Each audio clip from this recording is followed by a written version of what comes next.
balbas, no? Dahil ngayon, pero kahit pa paano, i-try nyo, no? Yun lang naman eh, wala namang problema kung talagang, yun yung mangyari talaga, wala tayong magawa. Pero dahil nga, di ba? Kasalanan nyo dahil bakit ginawa kayo ng hakbang na hindi mo man lang inisip ng mabuti, di ba? Walang commitment kaya nawawakwak sila. Ito namang usapang wakwak mga balbas, maliwanag pa sa sikat ng araw ito, no? Na may pangwawakwak dito, kaya nga umalis na kalingap itong si Beyonce dahil nawakwak na nga, di ba? Sinasabi nila na lumipat lang daw sa iba, hindi naman ganito Hindi naman katulad ito kay Rachel na talagang binigyan ni Kalingap Rab ng basbas, no? Di ba? Na ito, maghiwalay na kasi may sarili na kayong community, di ba? Itong Rachel, di ba? Dito naman, si ano lang naman gumawa nito, wala namang basbas to ni Kalingap Rab. Alam nila na malakas yung channel nila, di bawa silang channel, sarili ng channel, di ba? Pero ang nangyari, wala, natunaw yung channel dahil doon, yung mga nandun kasi, subscriber ni Kalingap Rab yun, di ba? Yung mga nakapasuporta doon, kaya ilan-ilan na lang talaga ngayon, wala, yung mahina na yung views, dati malakas yun si, Doc Lab no, sayang, kasi pinaghirapan mo yun, no, dito sa Kalingap, pero, ang bilis lang din, no? Parang buhangin yun sa palad mo na bigla-bigla nawawala yung mga subscriber mo, no? Dahil nga kinalaban mo, or di ba, wala kang dati kasi Kalingap kayo no? Di ba? Paano nangyari na nagkaganito, balbas natin, no? Na ang Kalingap na yung mga tumulong sa iyo para umangat kayo, no? Pati yung mga nandyan sa likod, no? Di ba? Tapos ganito lang ang di ba? Di ba? Hindi nga kasiraan hindi nga kababawan, di ba? Or hindi kabawasan ng pagkatao yung panghihingi, di ba? Ng sorry mga balbas natin. Ayan, di ba? Iba kasi akala nila siguro na gano'n lang, pero hindi, dapat yung sinasabi ko ngayon or yung nakalagay natin sa thumbnail gawin nyo, di ba? Or sa title natin mga balbas natin. Sige, tuloy lang natin Kalingap Rab. Medyo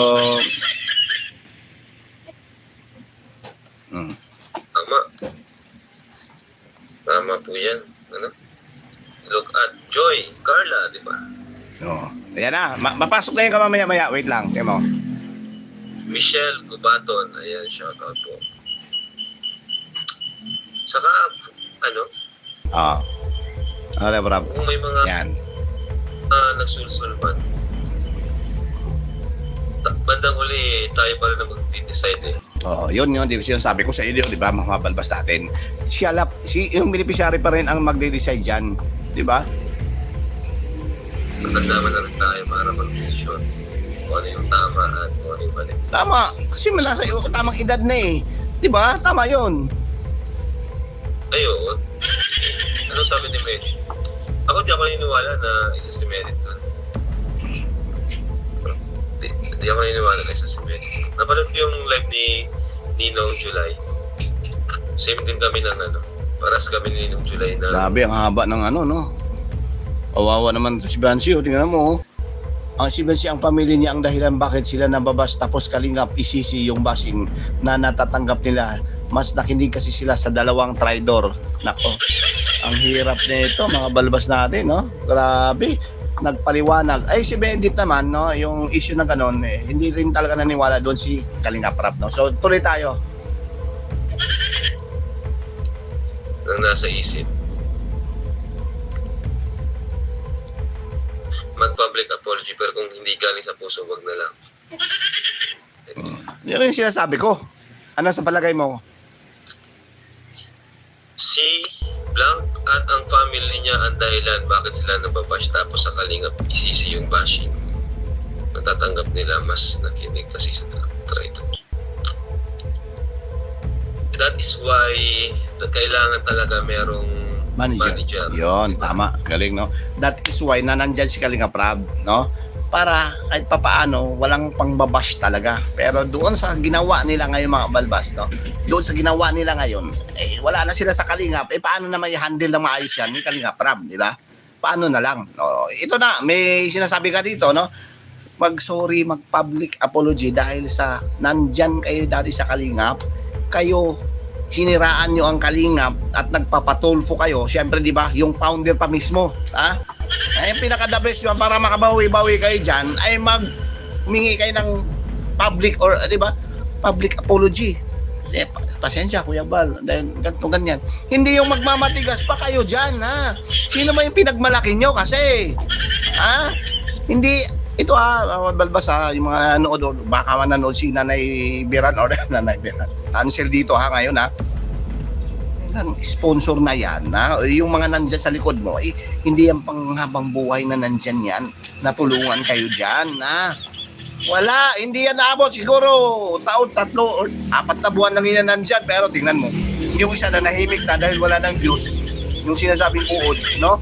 Wala nang views yun, mga balbas natin, dahil kinalaban ng Kalingap at mismo, no? So, ngayon, ang ginawa nila, ang estratehiya, alam mo, mga balbas natin, gumagawa na ng mga, kunwari, kwentong barbero, no? Gumagawa para ikasira ng Kalingap at gustong isisirain pa yung ibang beneficiary na nakikisawsaw umano, no? Nakikisulsol or nagsusulsol daw. Kaya wala silang magawa na ngayon, mga balbas Kaya hanggat nandyan sila at may channel yung mga yan, maninira talaga yan. Ha? Kaya babala, no, sa lahat ng mga nanonood dyan sa mga yan ay ito katulad ni Kalingap Rab, sinasabi niya huwag niyo suportahan, no? So tuloy tayo. Yung decision making, may mga mag-a-advise. May ads. Kailangan. New Cocoa Crunch Strawberry Flavor. Crunch, crunch, Cocoa Crunch.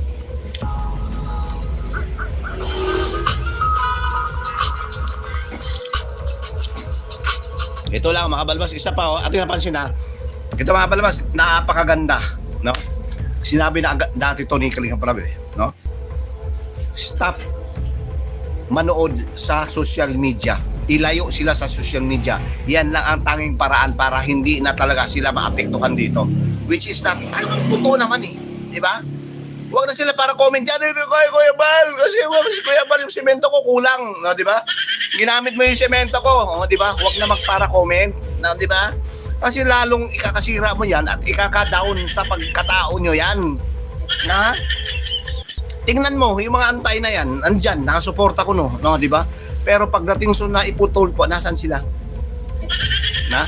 Nasaan sila? Nandun sa komento, nagdadakdak daw, pero inulan naman sila sa comment section din, di ba? Ngayon, kasi binibigyan kasi ni Kalingap Fred na pag-asa na or pinatulan kasi niya. Pangalawa, ito, kasi si Kapeso, pupunta sa live comment niya, di ba? Pinapatulan niya, kaya dapat lang i-hide yan, no? Wag nang pag-usapan kasi walang kwenta yan di ba? Kaya nga sabi mo, traitor yan mga yan, kaya wag mo nang pansinin, di ba Kalingap Rab? Tama yun, sinasabi mo, i-hide or block mo na, di ba? Wala naman hindi naman nakakatulong sa iyo yan Ang mas nakakatulong yung mga viewers, di ba? Dito yung mga viewers ko 100, nakakatulong sa atin yan para umangat or, di ba? Lalo pag hindi nag-skip ng ads, di ba? Mga balbas, kapag mukhang kang pera, mawakwak ka talaga. Ano ba, sa tingin nyo, ba't walang nagkomento sa akin? Wala yung mga viewers ko mukha bang pera yung mga nawawakwak? Patingin ko, mukha, hindi, ang napansin ko rin ang mga nawakwak noong una, ito mga katandim daw din ni Papa Eds, no? Una, sino ba? 3 yun no? 3 pala sila ngayon, no? Ewan ko kung meron talagang mahalat si Papa Eds, no? Di ba? Una si Rina, sabi nila hindi daw nawakwak, kinuha ng nanay, tapos meron daw may negosyo nila, hanap buhay, yung pala may hidden agenda yung mga nasa likod dito, no? So ibig sabihin parang nawakwak din, no? Di ba? Naman sunod ay si Erica, no? May big June A na sinasabi, ay 100,000, di ba? Binigay ni Kalingap Rab, binalik ni Kalingap Rab dahil gusto at ayaw na nasa Kalingap magpa-vlog. Sino nagsabi doon at ano nangyari doon, di ba? So ibig sabihin nawakwak din 'yon. Katamdib si Edri kayo, di ba? Yung una si Edri, Edrica. Ito kayo ngayon, Edsi, di ba? Sabi ko sabi ni Kaya Rab, nga ba't kaya ganun? Ngayon ko lang nalaman na lahat ng mga nakatandim or naging tambalan ni Papa Eds ay talagang nawakwak, no? Pambirang buhay to, Papa Eds. So tuloy natin. yan yung ginagawa ko kina Carla, kina Joy, Oh, di ba? Kasi ang dami talagang mga wrong yon. Wrong moves. moves. Ang daming wrong decisions na mga nangyari. Si Sir Beran Sino galit ba na. yung mga ano dyan? Sino ba yung founder? Galit pa, galit na, or galit ka pa sa nangyari dyan, no, di ba, mga balbas natin. Eh, siya, ito, si Tatay Beran daw ay galit na. Oh. Hindi mo mapipigilan yung mga yan. Kahit sabihin mo magalit ka na dyan, hindi mo mapipigilan yung mga... manager. Diba? Kaya importante talaga yung may manager na subok na Tama. sa larangan ng social media. Diba? So yun yung papel ko kina Carla, Galit na ang aso ko. Joy, yung naging advisor nila. Galit yung aso. Even sa pag-vlog ni Carla, ako po yung nag-ano sa kanya na bibigay din ng Yan si Carla, hindi mo talaga, may idea lang ako dyan dahil si Kalinga Prab naman nag-scout yan eh. Hindi talaga ako, sigurado ako, hindi mawawak, pwede pa yung pamilya siguro, di ba? Pero pagdating doon sa beneficiary na yan, mga balbas natin, ay never, na wala akong idea na mawakwak yung mga yan eh. Ay ito dahil, pero kung halimbawa, dahil nga doon sa pamilya, kasi mahal na mahal din ni Carla yung pamilya niya, di ba? So, pero hindi, dahil ang pamilya niya ay gusto lang naman din na mapaganda yung buhay ng kanyang anak at makatapos. Kaya nag-decide din ang pamilya na si Kalinga Prab na lang din ang magbablog sa kanila, no? At wala nang iba. Pero pagdating sa sponsor ay ang ganda ng sinasabi ni Carla, no, di ba? Ano ba sinasabi? Papasalamat doon sa mga sponsor. Thank you, na-appreciate niya. Pero or yung usapang makipag-usap siya dahil ganito tutulong or di ba na hindi alam ni Kalinga Prab, ay yan ang pinaka-the best na ginawa ni Carla. Ano yun? Tikong bibig, panahimik, at ayaw kausapin yung mga sponsor, no, di ba? Yun ang pinakamaganda kasi diyan. No, di ba? Hindi yung nasilaw ka diyan kung bibigyan ka ng kalahating milyon, di ba? Umalis ka sa Kalinga, bibigyan ka kalahating milyon, no? Di ba? Takiwila agad, biglang nawala sa love team, di ba? Kasi nandiyan, 500,000, malaking tulong na yan, di ba?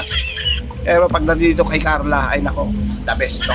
Believe ba tayo dyan kay Carla, mga balbas natin. Hindi basta-basta hindi basta matinag niya mga itong si Carla, mga balbas natin. Believe tayo dyan. Diba?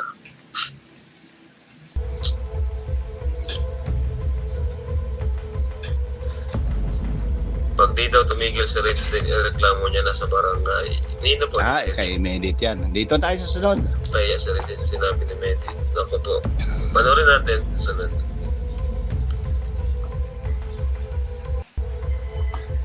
A cup of expertly crafted Wala, ha? coffee Dahil may ads yan eh. Si Kalinga Prab naman, walang problema yan. every day. Skip lang natin yan kay Kalinga Prab. Yung iba, pag hindi pa nakapanood, panoorin nyo yung kay Kalinga Prab to. Yung sa atin lang, interaction na natin patungkol doon sa sinasabing walang kabawasan. Hindi naman kabawasan sa pagkatao eh. Si Carla, si Carla. Bilib na bilib kay Carla ang sponsor siya sa totoo lang. Ay, wait lang. May nakita ko. Mga reactors ang pagsabihan mo na huminto. Paano nang huminto? Hindi nga. Wala nang reactor nga Kalinga. Ito sasabihin ko sa inyo mga balbas ha. Wala nang reactor at hindi na kontrolado ni Kalinga Prab ang mga nag-reaction dito, no? Hindi niya kasalanan kung sila ay kakampi or kumakampi sa Kalinga, mga balbas natin, dahil tinanggal na po, no? Ang mga nag-reaction dito ay tinanggal na po lahat.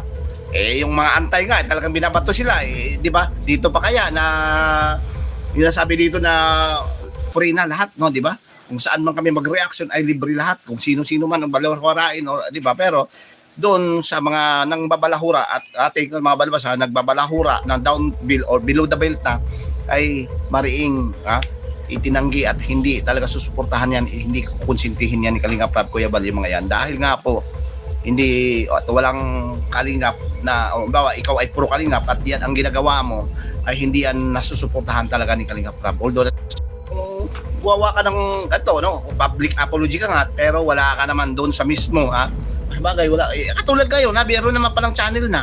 Doon ka mag-live, no? Baka nga doon pa mag-viral yung channel mo, di ba?